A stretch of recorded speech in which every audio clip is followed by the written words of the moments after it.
From History File, charting the rise and fall of Hitler and Nazi Germany. Some people may find the archive footage in the programme upsetting.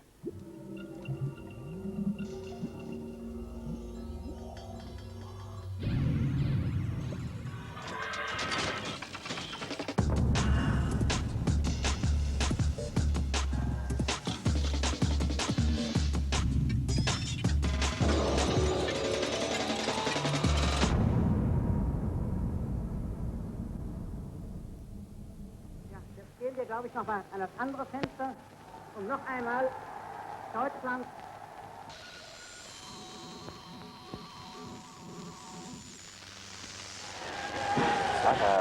Like a fire, like a blazing fire. The news spreading across Germany.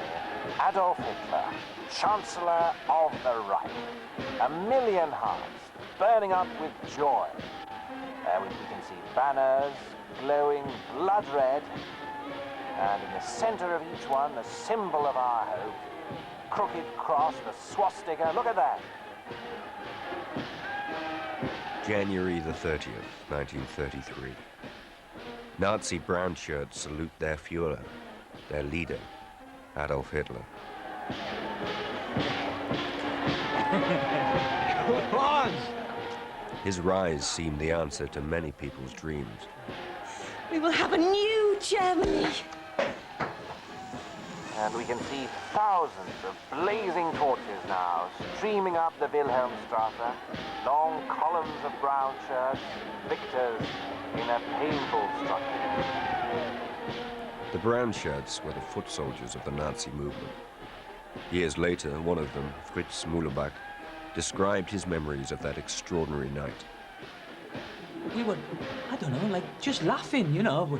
We sang, we shouted Heil till we were hoarse. I mean, Adolf Hitler, leader of Germany. We couldn't believe it. When the news came through on the radio, we ran round to a meeting house and they got everything ready. I mean, they were handing out torches. And the best thing, when we marched, the police guarded our path. Like after so many years, the streets were finally ours. Yeah! Heil Hitler! Heil Hitler!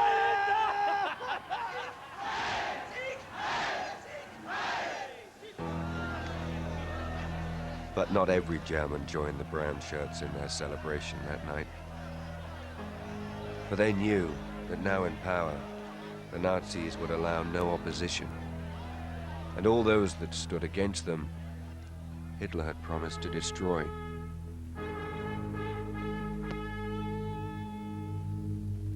Our enemies say we Nazis are intolerant, that we're somehow un-German, because we refuse to cooperate with other political parties. I want to make one thing quite clear. They're right. We are intolerant.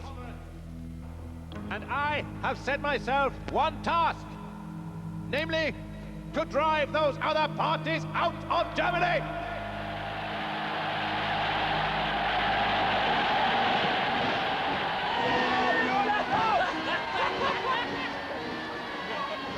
Hitler's rise to power would cause death and suffering on a scale rarely seen in history.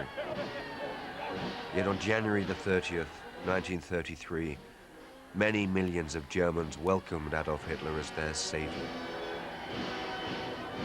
Why?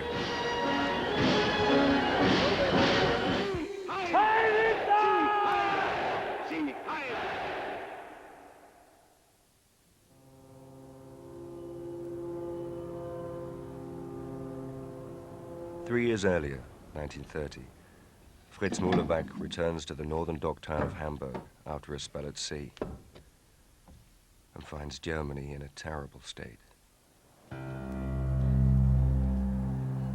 There was no work to be had. Germany, the worst hit country in a worldwide depression. In the streets, chaos, and the police unable to keep order. From every direction, parties promised they had the solution. Communist, Social Democrat, Nazi. 35 parties in all. But right from the start, it was Hitler's Nazis that caught Fritz Muhlbach's eye.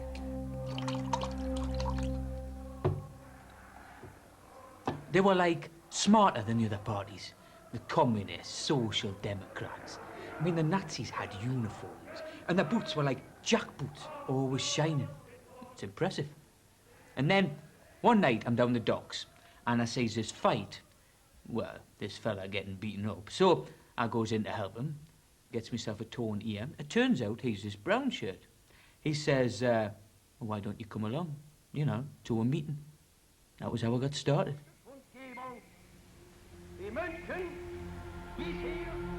Over the next few months, Fritz went to many Nazi Party meetings. He heard speakers, he watched slideshows, he read pamphlets. And he shared a room with the brown shirt he'd rescued. From Werther, he learned why, according to the Nazis, Germany was in such a mess. He learned how, according to the Nazis, Germany would recover. Hey, I've got something for you. Have you ever read the Bible? The Bible? No. Well, you should. Here. My Struggle. Yeah, My Struggle. By Adolf Hitler. Well, it's my Bible anyway.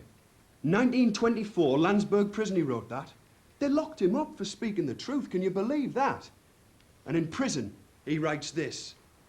And now, I give it to you. So, enjoy. My Struggle, Mein Kampf. It's a mishmash of autobiography and history and racist venom.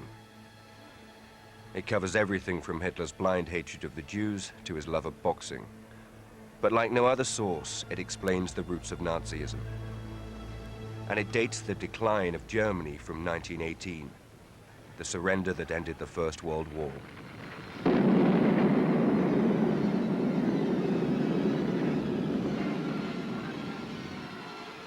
German army will cease fire immediately and then surrender in good condition 5,000 field guns, 25,000 machine guns, 3,000 trench mortars, 1,700 aeroplanes.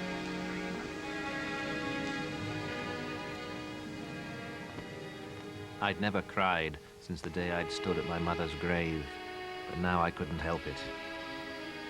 Was it all in vain, the deaths of 2 million heroes? I dug my burning head into my pillow and wept.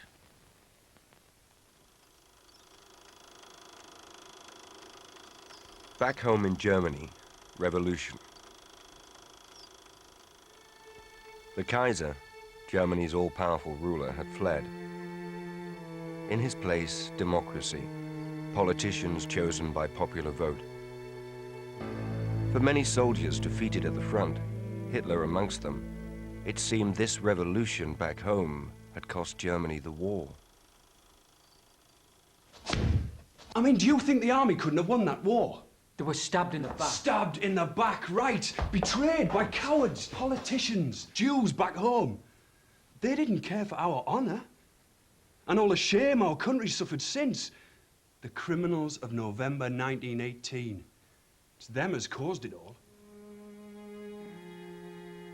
In 1919, these same so-called criminals signed the Versailles Peace Treaty on Germany's behalf.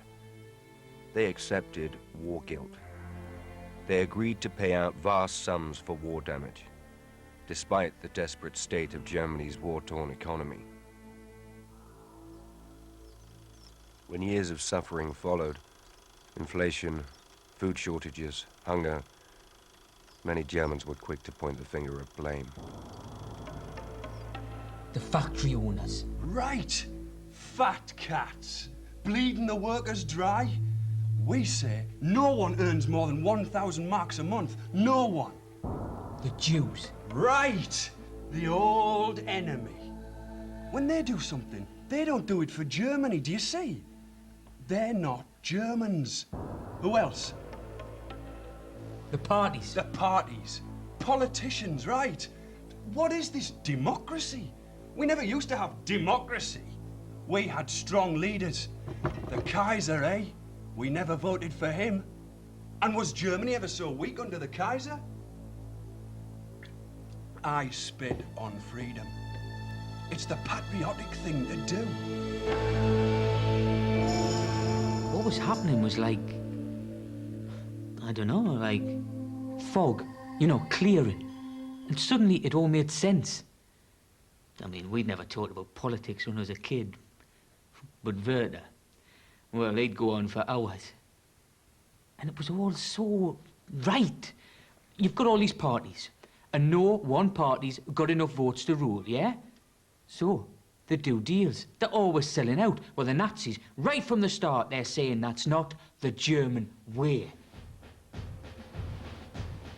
Right from the start, the Nazis wanted an end to democracy.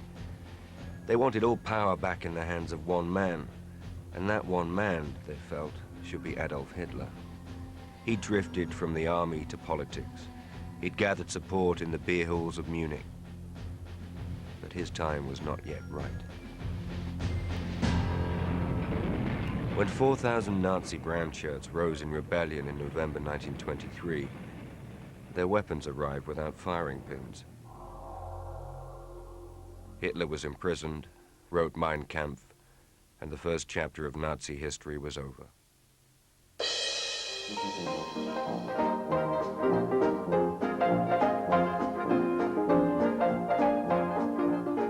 Germany in the late 1920s. Music, theater, cinema, cabaret.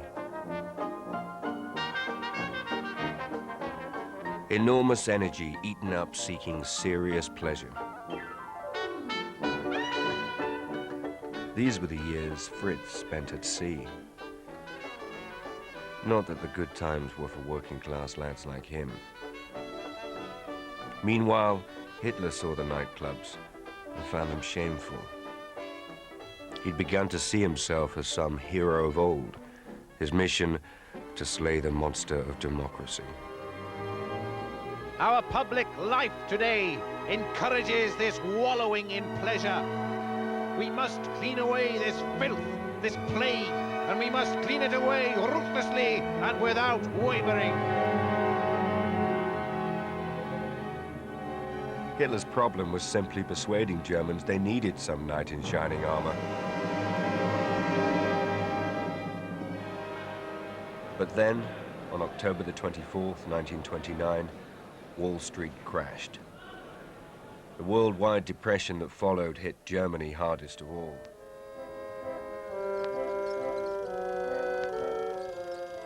With some satisfaction, Hitler realized his day had come. Such contentment. Never in my life did I feel such contentment. To see hard reality open the eyes of so many millions of Germans deceived for so long.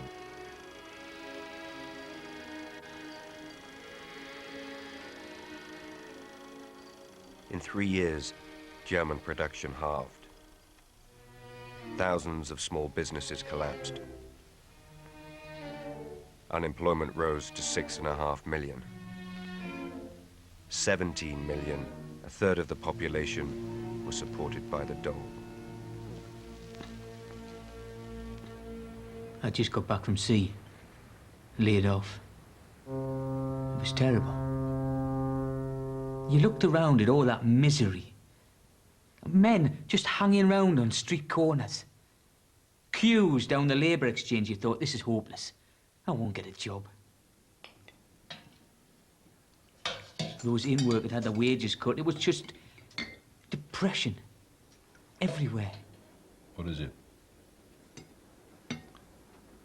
Horse. Just total depression. And it wasn't just the workers. I mean, those with money and savings, middle-class folk, you know, they were frightened they'd lose everything. Prices going up, banks closing their doors. And when they looked to the government to do something, nothing. Social Democrats have walked out of Parliament. They say they can't agree to cut the dole. How can we afford to pay every man the dole? It's nonsense. So we have a new government. Every day we have a new government. Who would have democracy when it makes us so weak? In In the face of depression, and with democracy on the point of collapse, the German people looked for new solutions. In working-class areas where the poverty was worst, the communists attracted 6 million new members.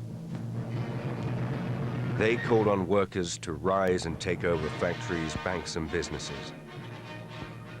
It had happened in Russia in 1917.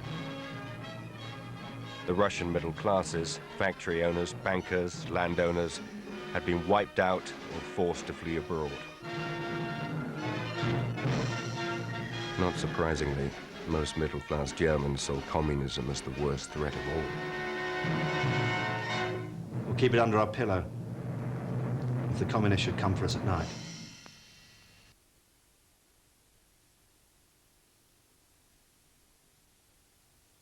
Into this confusion, the Nazis emerged as something new.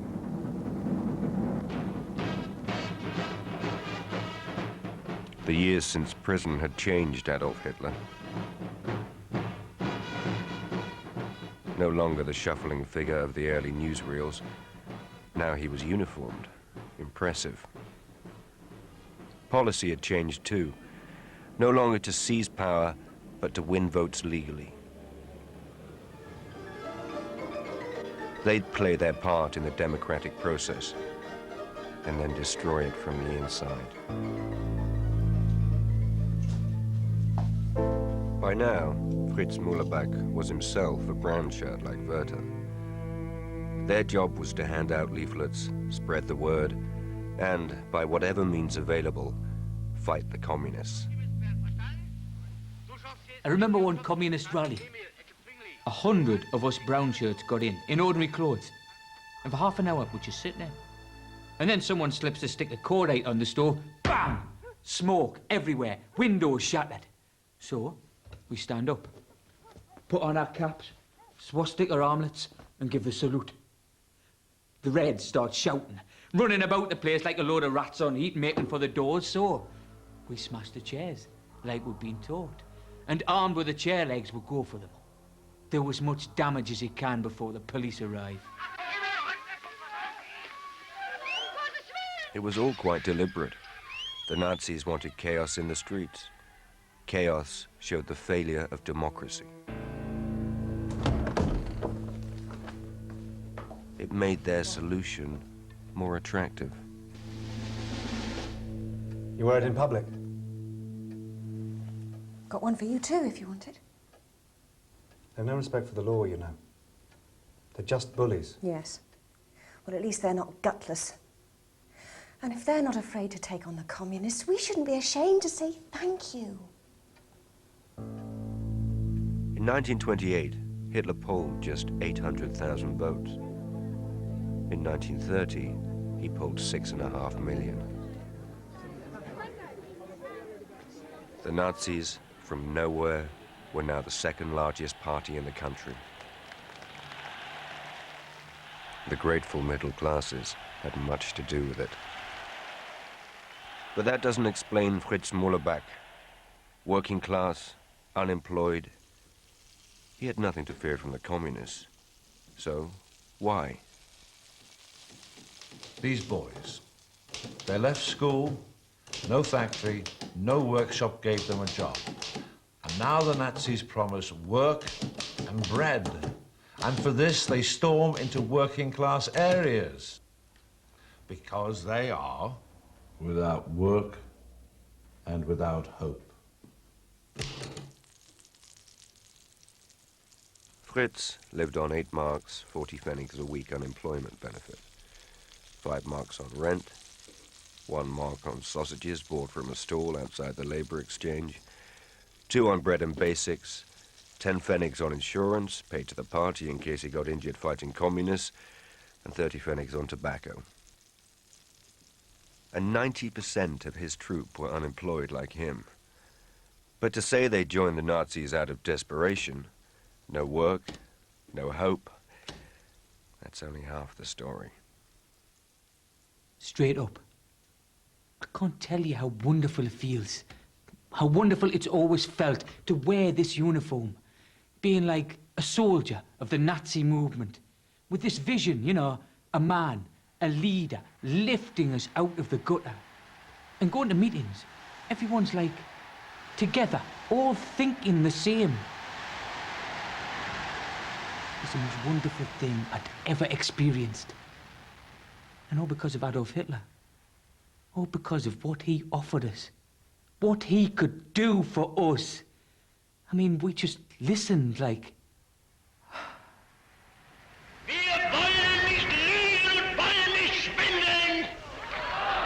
Es kann niemand hier gegen mich aufstehen und zeugen, was ich je gesagt habe. Der Wiederaufstieg Deutschlands sei nur eine Frage von wenigen Tagen. Immer und immer wieder predige ich, der Wiederaufstieg der deutschen Nation ist die Frage der Wiedergewinnung der inneren Kraft und Gesundheit des deutschen Volkes. I mean, that message. The German people finding their inner strength once more. After all these years, Germany spat on by the Allies. Us feeling bad about the war, the shame of Versailles. And now this man says, come, Germans, join together. Re-find your strength. I've never heard anything so beautiful. Wenn wir selbst dieses deutsche Volk emporführen durch eigene Arbeit, eigenen Trotz, eigene Beharrlichkeit, dann werden wir wieder emporsteigen, genau wie die Väter einst auch Deutschland nicht geschenkt erhielten, sondern selbst schaffen mussten.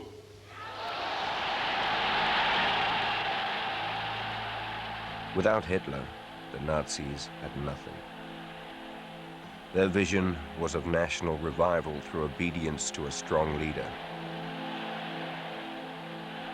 But only Hitler had skill and charisma enough to play this role of savior.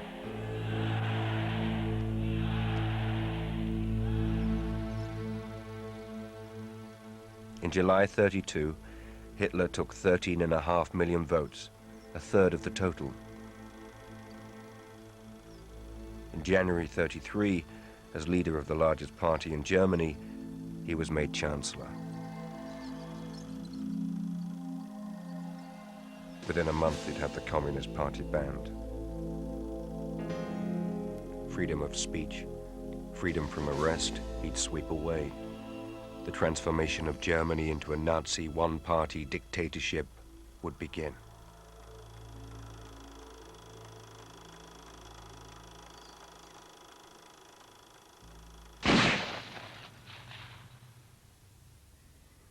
And if now we've got to do things that some people don't like, well, it seems to me you've got to take the rough with the smooth. Hitler was given us by God, that's what I think.